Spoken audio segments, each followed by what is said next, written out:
we come to you with a humble heart, Lord, acknowledging your presence this morning. Teach our heart, Lord, for us to grow and for us to be mature as a Christian. And especially bless your word, God, and bless your people. We thank you, Holy Spirit, to take control of our hearts and in our mind. Lord, para sa ngayon, hindi mo masayan itong word mo na ituturo sa amin sa araw na ito.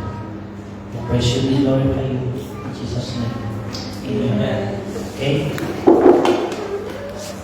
Hallelujah! Praise the Lord! Hallelujah!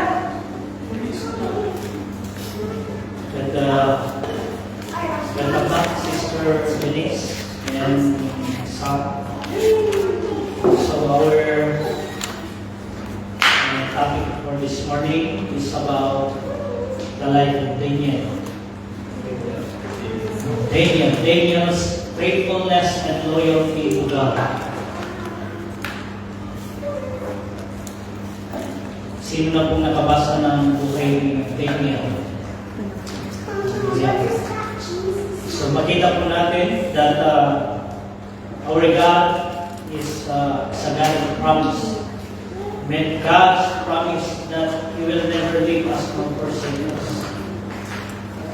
Makita po natin that our God is truly faithful and truly our God is a loving God. Hindi po yan napapalitan. Amen? Because according to Malachi chapter 3 verse 6, the God that we serve is hindi po siya nagbabago. Amen? Hindi po nagbabago ang Diyos na pinagsisilbihan po natin.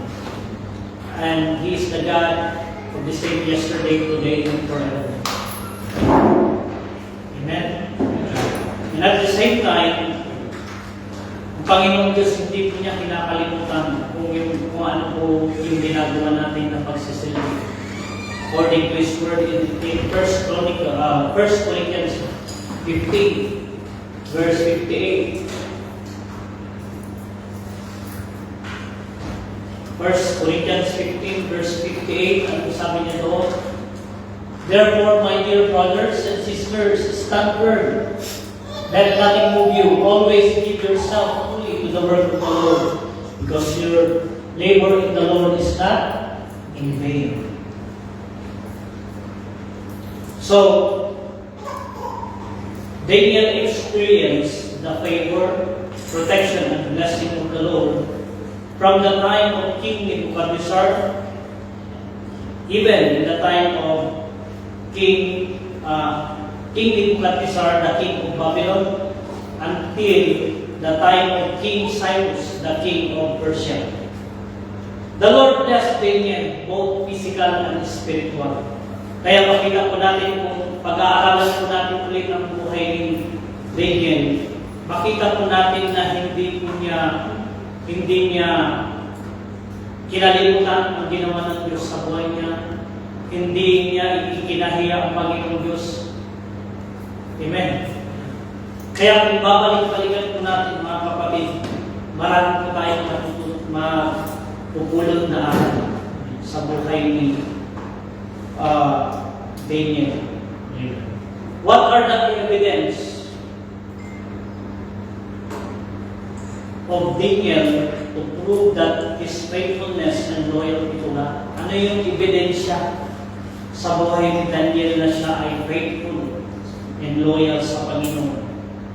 Number 1 is refusing king's food. Doon sa Daniel chapter 1, kung makikita po natin yung Bible po natin na may training si Daniel. Amen? Na-train po siya. Maaari tayo din mag-train tayo sa salita na ito. Refusing king's food doon sa time na doon sa Daniel chapter 1. Mababasahin po natin yun. What is the purpose? Daniel purpose in his heart do not to defile himself with the king's food and wine, likely because it was offered to the idols, showing that his loyalty began with personal choices and to maintain purity. Gusto niya kasi na ma-maintain yung sarili niya mismo. At makikita natin kung gaano po siya kadisiplina when it comes to food. Tayo rin ba? May disiplina na tayo sa pagkain. Amen. So, it is our personal choices, mga kapatid. He demonstrated wisdom that comes from God by proposing to the official who in charge for their food for about 10 days, test with vegetables and water. Pwede pala yun, no? Na pwede din pala tayong, hindi naman natin ikakamatay yung vegetables and water ang kakainin natin. Just like Daniel.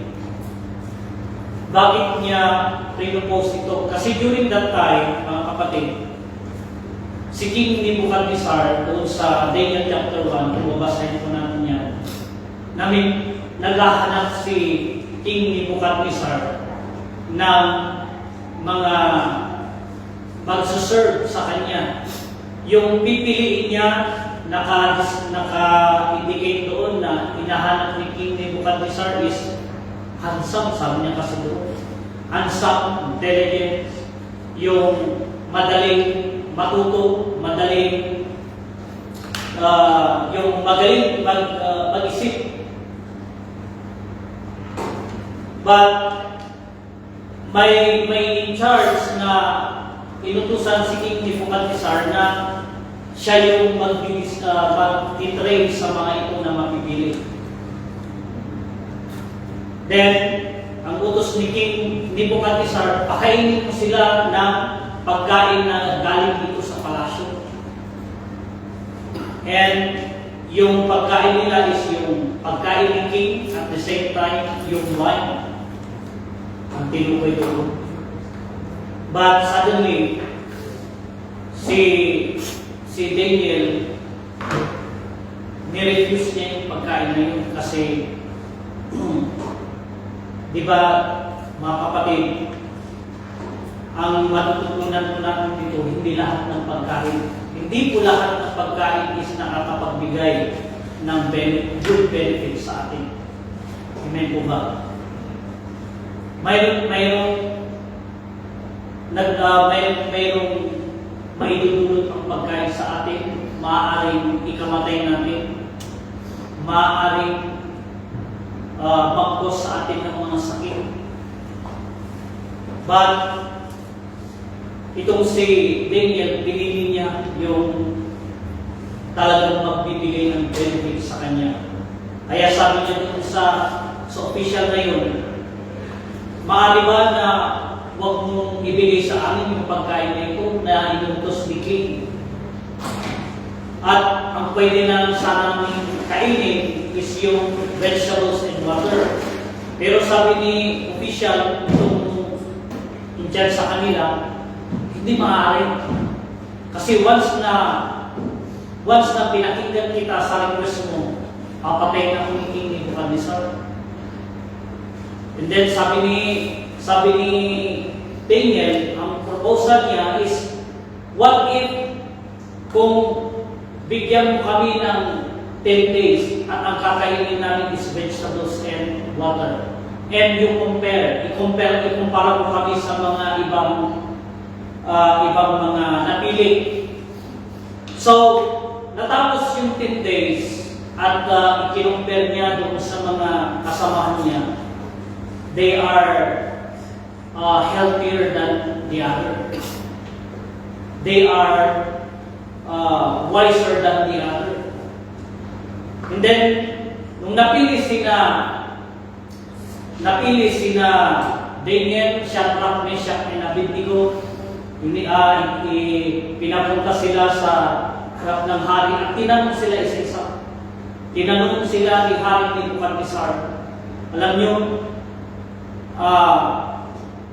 ang favor ng Panginoong Diyos is nasa kanila. Sila ay mas higit na marunong kumpara sa mga kasamahan nila. Oh, sabi ko, interesting naman ito, na pag healthy pala ang kinakain natin, may magiging wise tayo. Amen. Magiging healthy tayo. Yung magbe-benefit is hindi lang tayo mismo, kundi yung mismong sarili natin. Amen. Kaya, si Daniel is talagang nag-obey siya sa Panginoon. Kasi mga kapatid, may mga times na minsan pag sinabi natin pagkain, iba-ibang pagkain na kaharap mo talagang matitempt ka talaga. Pero minsan mga kapatid, tignan natin kung saan na i-offer yung pagkain. Amen po ba? Just like that, ang attitude ni Daniel, alam niya na kung nasa palasyo, kung galing kay King Nebuchadnezzar yung pagkain, may tendency na i-alay sa idols. Kasi hindi ko naniniwala sa King Nebuchadnezzar during that time, sa Panginoon. That's why we need also, mga kapatid, to be aware and to have discipline sa mga pagkain. Na kung saan lahat ng kinakain natin, especially sa mga occasions. For example, in-invite tayo, we are inviting you to come sa birthday or sa kasal o anumang mga occasion. Amen. Kaya sabi ko nga po, hindi lahat ng pagkain ay makakapagbigay ng good benefit. Not only physically, ang tinutukoy natin, but even in spiritual. Amen po ba? Amen. Kaya, make sure na maging wise ang bawat isa sa atin. Kasi according to the Word of God in 1 Corinthians 10 verse 28, 1 Corinthians chapter 10 verse 28, anong sabi niya doon? But if someone says to you, this has been offered in sacrifice, may mga nagsasabi na na-offer to, na-sacrifice na to, maaaring sinabi, ipinag-pray na to. But we do not know kung saan nila ipinag-pray at in-offer yung pagkain. Then, do not eat both for the sake of the one who told you and for the sake of good things. Next. Ay, verse 28 lang no. In Acts 15 verse 29. Acts 15 verse 29. Yung sabi niya doon. You are to abstain from food sacrificed to idols. From blood, even the blood, bilang mga Kristiyano, that is yan po yung sin na unforgivable sin. Pagkakain pa po tayo ng dinardaraan, dinuguan, that is against the will of God. May imas na, Pastor? Kan mabalin mo siguro, tayo pag-pray mo. But that is against the will of God. Amen. From blood, from the meat of strangled animals, and from sexual immorality, you will to avoid these things very well. Makita po natin na hindi po kaaya-aya sa pagtingin ng Panginoong Diyos ang mga pagkain lalo tigit na i-offer sa mga idols. Amen.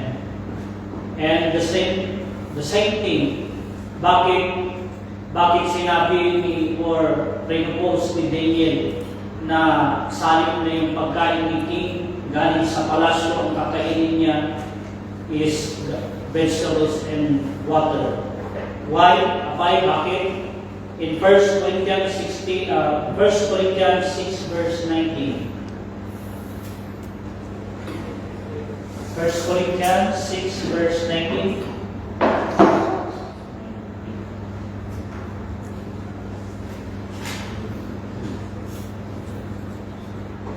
Do you not know that your bodies are temples of the Holy Spirit who is in you, whom you have received from God?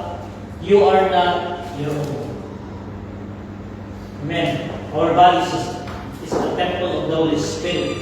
Even in 1 Corinthians 3 verse 16. Natukoy na rin ito kanina doon sa Sunday School. Amen. Our body is the temple of God na kailangan po natin alagaan.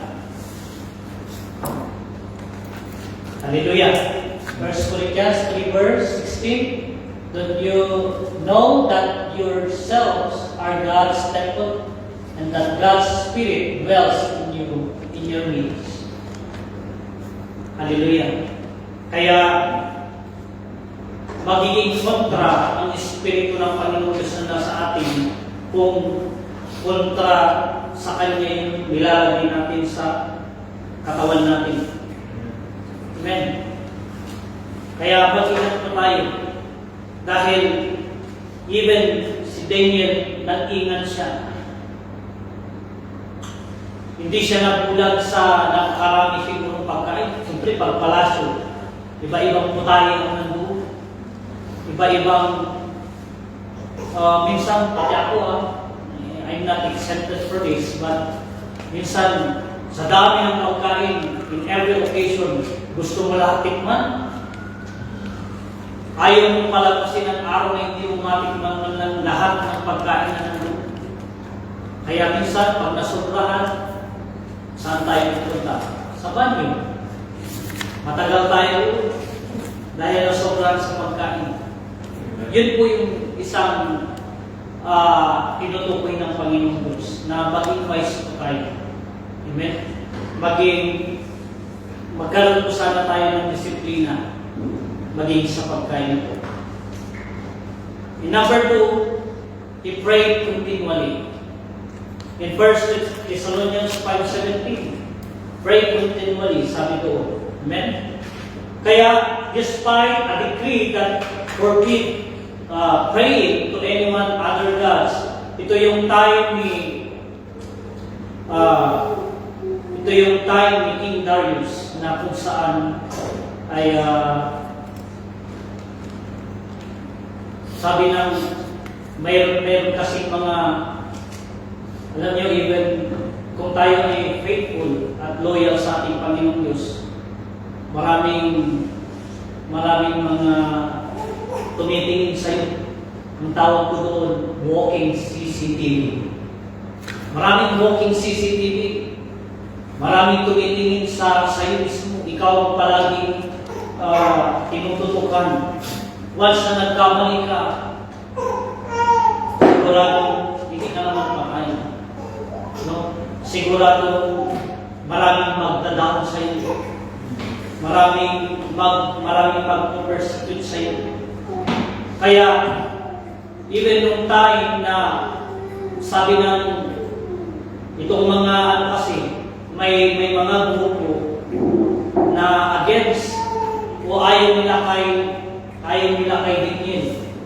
Alam nyo, if we are faithful to God and loyal sa Panginoon, na natukoy ko natin kanina na i-bless ka ng Panginoon o protektahan ka ng Panginoon. Kaya ang kaaway, hindi siya pumapayag na palagi kang binibless ng Panginoon. Hindi siya pumapayag na pinoprotektahan ka ng Panginoon. Amen? Hindi siya pumapayag na pinaprosper ka ng Panginoon Diyos dahil ikaw ay faithful sa Panginoon. Kaya gagawa ng paraan ng kaaway para sirain ka, para ibaba ka. Ngunit, nung time ni Daniel, ang ang parati niya kasi yung habit is nananalangin 3 times a day. But then, itong mga against sa kanya o ayaw sa kanya, kasi nalaman na bibigyan siya ng higher position in the palace. Maraming ayaw sa kanya. Ngayon, naghahanap sila ng putas para paalisin sa kanyang position o paalisin maari sa palasyo. Pero anong ginawa ni Daniel during that time? Despite a decree that forbid praying to anyone other God, sabi nitong decree or ginawa nila na batas, wala dapat na magpipray kahit sa anumang God o sino man except sa king. And then, kahit nalaman ni Daniel na maraming gustong manira sa kanyang buhay. Alam niyo, kahit tayo mga kapatid, mayroong mga tao ganun. Maaaring sa pamilya, maaaring sa mga angkan natin. Maraming mag-persecute sa atin. Darating yung time na hindi ka nakikilalanin na kapamilya. Darating yung time dahil sa pagsisilbi mo at faithful ka sa Panginoong Diyos, darating yung time na hindi ka nakikilalanin ng sarili ng pamilya mismo. But still, we need to pray. Pray continually, just like Daniel. Kaya sabi niya, despite of this decree, na walang mananalangin to any other God or man except the king. And Daniel, anong ginawa ni Daniel? Daniel got down on his knees and prayed 3 times a day, giving thanks to God, just as he had done in his life. Nakakapagpasalamat ba tayo sa Panginoon kahit dumarating yung testing sa buhay natin? Naibibigkas ba natin ang ating bibig na, Lord, thank you. Despite of this trial and testing sa buhay ko, nagpapasalamat pa rin ako dahil nandiyan ka para sa akin. Have you ever sinasabi yan sa sarili natin? But Daniel, kahit na sa bingit ng kanyang kamatayan, he always ran to God. Dapat unang-una natin tinatakbuhan ng Panginoong Diyos sa mga bigating pasanin sa ating buhay. Number one parati ang Panginoong Diyos. Amen. Pagpasalamat ka dahil natites ka, dahil gusto niya na maturuan ka. Amen. Tinuturuan tayo ng Panginoong Diyos, kaya huwag kang mag-aaral. Huwag kang mainis bakit nangyayari yung mga bagay-bagay sa buhay natin. Magpasalamat ka dahil nakilala mo ang Panginoon. Kung hindi mo nakilala ang Panginoong Diyos, mas lalo kang na-stress. Amen. Hindi mo alam, maaaring iba-ibang klaseng tao ang pwede mong takbuhan, pwede mong hingan ng advice. Pero for us, believers, number one sana natin takbuhan ng Panginoong Diyos. Amen. Amen. Kaya, the best choice ang ginawa ni Daniel is tumakbo sa Panginoon. Just as, sabi niya, knowing that consequences, alam niya yung consequence doon sa decree or yung ginawang anong tawag nun? Patakaran ng mga opposition na ito against kay Daniel. At sabi niya, but choosing his commitment to God. Palagi niyang tinignan yung commitment niya sa Panginoon. How is our commitment?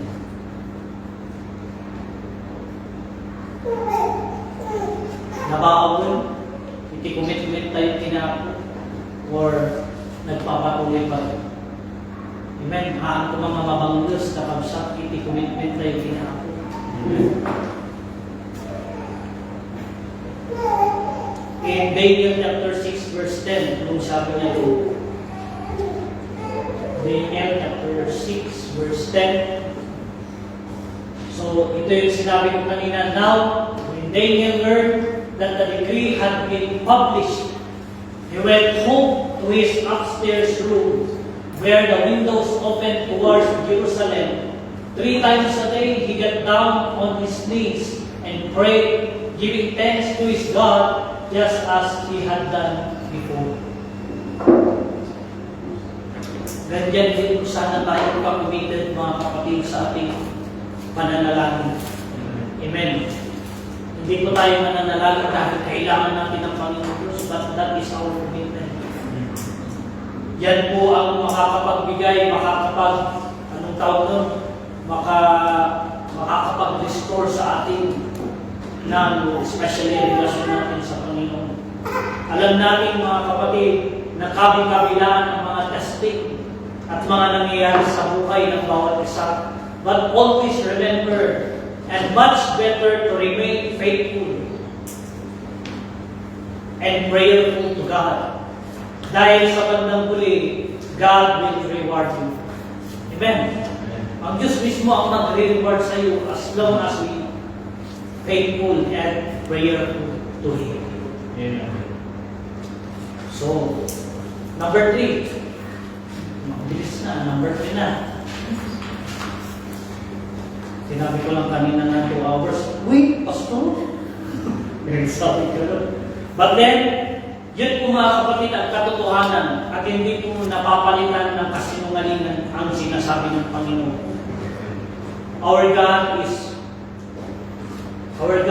talagang totoo siya sa lahat ng ginagawa niya at sa lahat ng plano niya sa atin.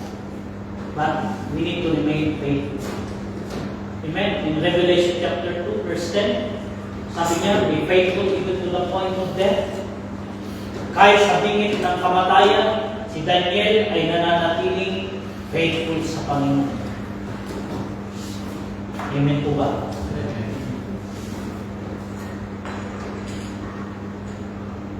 Do not be afraid of what you are about to suffer. I tell you, the devil will put some of you in prison to test you, and you will suffer persecutions for 10 days.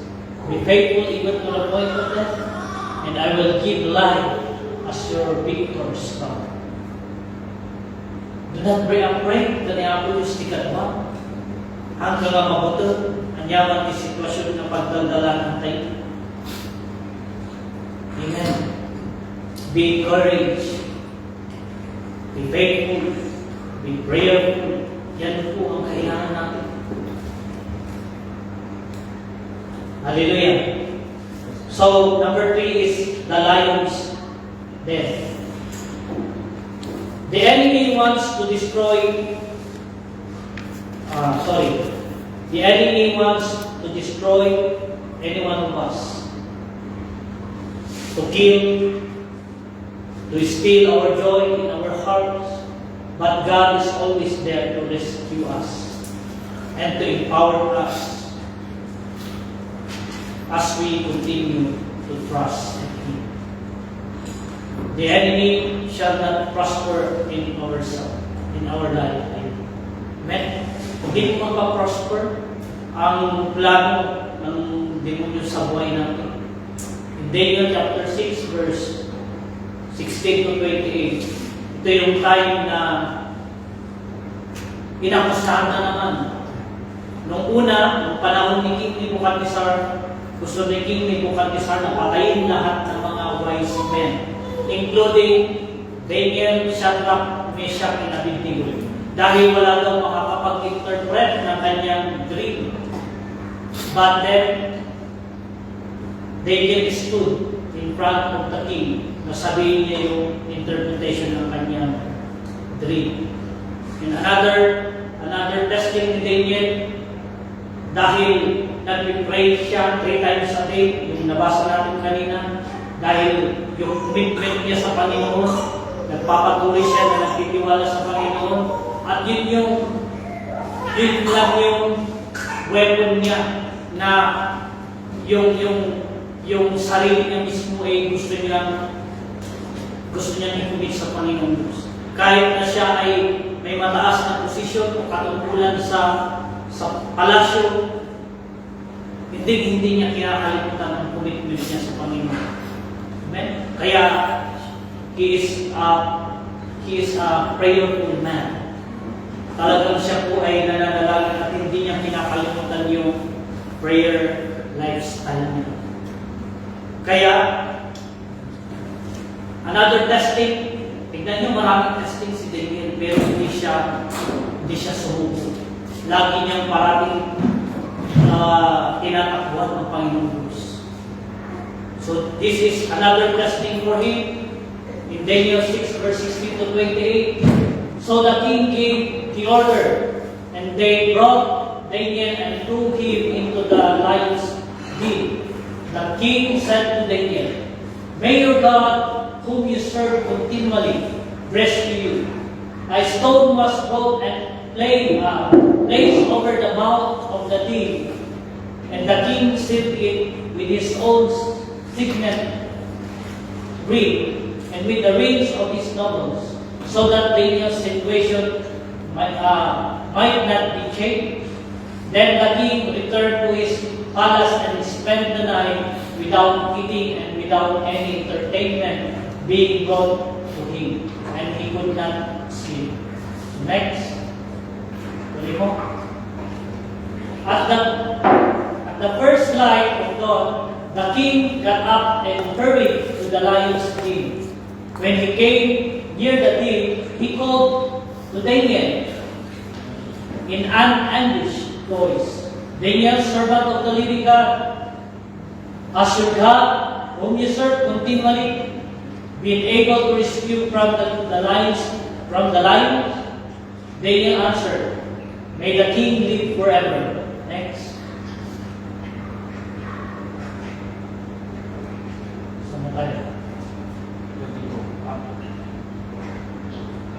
May God send his angel, and he shut the mouth of the lions.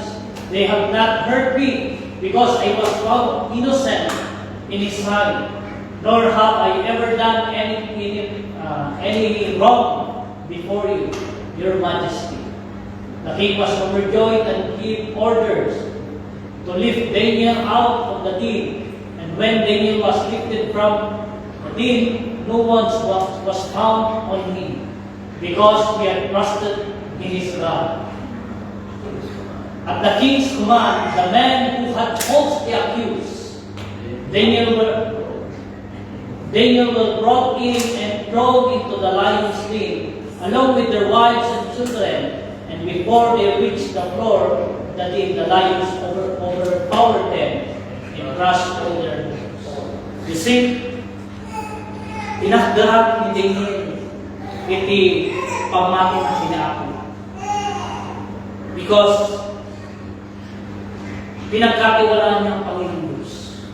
Kahit anumang pinagdaanan niya, kahit sa kanyang buhay mismo is may gustong siya ay mamatay. Pero kailanman hindi siya pinabayaan ng Panginoon Diyos. Amen. Gusto niyo ba na paboran kayo ng Panginoon Diyos? Amen. Gusto niyo ba na araw-araw is sinasamahan kayo ng Panginoon? Gusto niyo ba na palagi kayong ililigtas ng Panginoon Diyos sa lahat ng mga hindi magagandang nangyari sa inyo? Amen. So that is our God. Siya po yung Diyos na pinagsisilbihan natin, mga kapatid.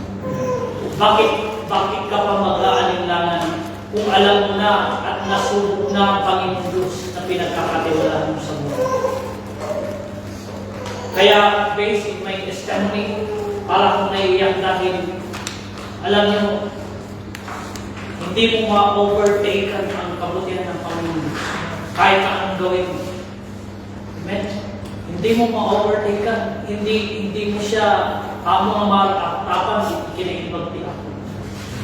So nga, awan tidahan ako.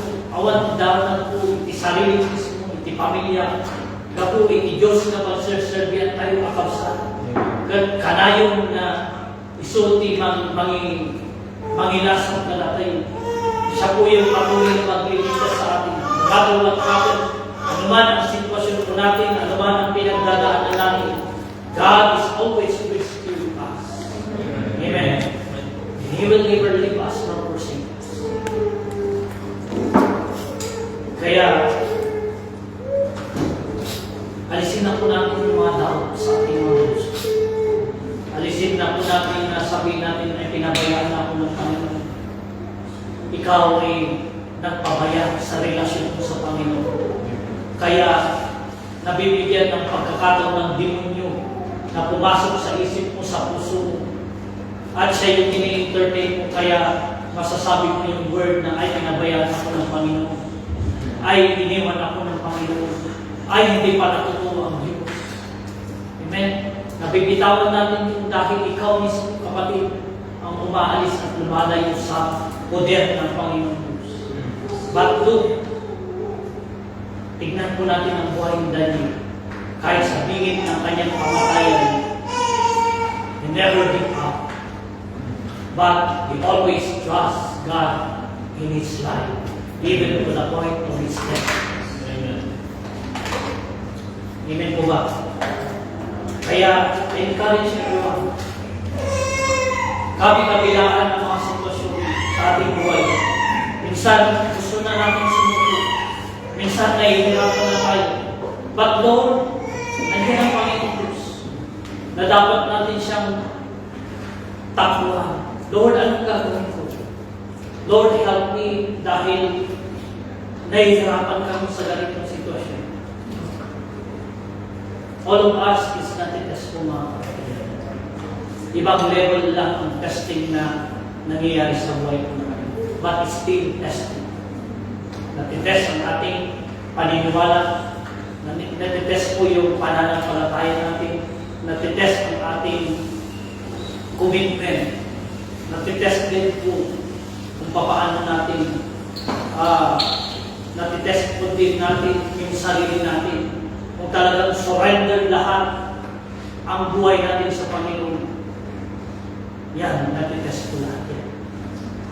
But still, as long hindi ka mawawala, hindi ka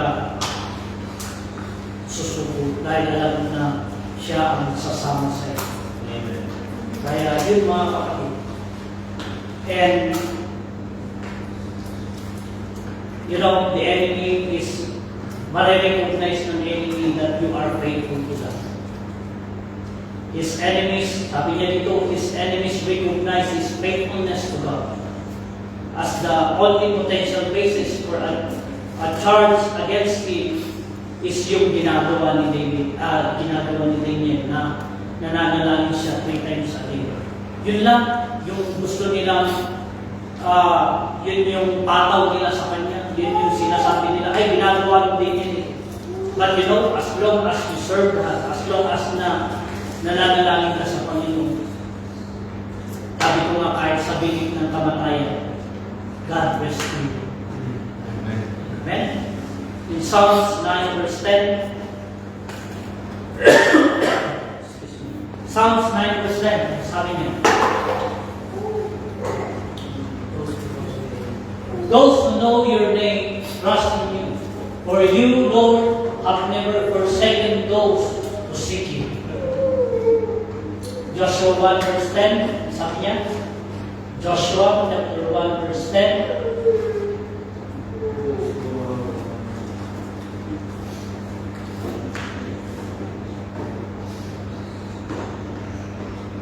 sige, tuloy naman.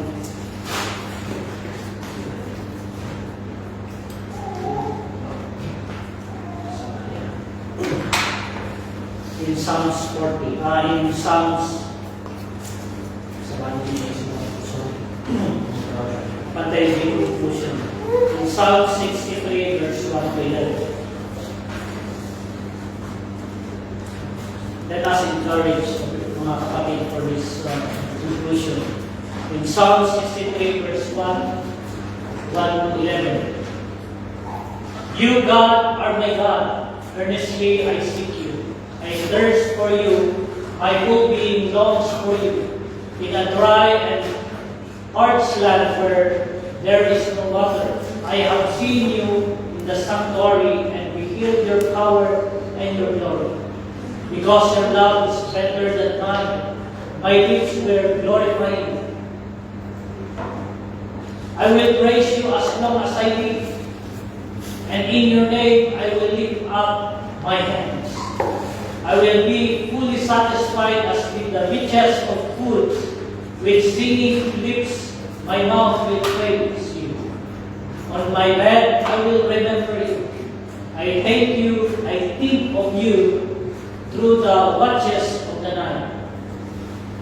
Because you are my help, I sing in the shadow of your wings. I cling to you, your right hand upholds me. Those who want to kill me will be destroyed. They will go down to the deeps of the earth. They will be given over to the sword and become food for jackals. But the king will rejoice in God. All who swear by God will glory in him, while the mouths of the liars will be silent. So makita natin mga kapatid na ang Diyos ay dapat natin purihin at dapat natin sambahin at pagkatiwala. Dahil ang sino mang against sa'yo,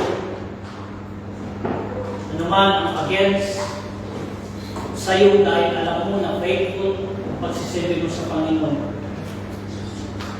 sila ay patatahimikin ng Panginoon. Sila ay paparusahan ng Panginoon. But, yun mga kapatid na gusto ng Panginoon. Always remember Him. Kahit tayo po ay pupunta, matutulog, let's always remember that. Met sa lahat ng mabubuting ginawa niya sa buhay ng bawat isa. Amen po ba? God be all the glory and may God bless you.